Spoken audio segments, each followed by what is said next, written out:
Ouvrez l'œil. Sur nos smartphones, dans la rue, dans les transports en commun, au cinéma, à la radio, à la télévision, dans les journaux, la publicité est partout, tout le temps. Mais elle sert à quoi exactement? C'est une forme de communication de masse, qui a pour objectif de fixer l'attention d'une audience cible afin de l'inciter à adopter un comportement souhaité. Elle peut promouvoir des biens, des services, des événements, voire des idées ou des comportements. Chaque jour, un Français est exposé à environ 1200 messages publicitaires. Et en 2024, les investissements en communication des annonceurs en France ont atteint 35 milliards d'euros. Malgré cette omniprésence de la pub, la législation encadrant la publicité reste relativement limitée. La loi E20, en 1991, qui interdit la pub pour le tabac et limite celle de l'alcool, est l'une des rares mesures marquantes. Depuis, plusieurs lois ont été adoptées, mais leur portée est souvent jugée insuffisante face aux enjeux sociétaux et environnementaux actuels.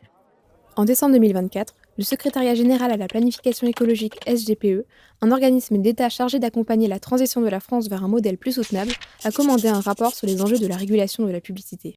Ce rapport, qui est affiché le 25 mars 2025 par le journal L'Informé, conclut que la publicité favorise des modes de consommation peu durables en mettant en avant des produits néfastes pour l'environnement et la santé. Il propose 13 mesures pour encadrer davantage la publicité. Ce rapport est inédit. Ses propositions sont fortes, concrètes et détaillées, et il montre que la régulation actuelle n'est pas suffisante. Il est temps que le gouvernement s'en empare.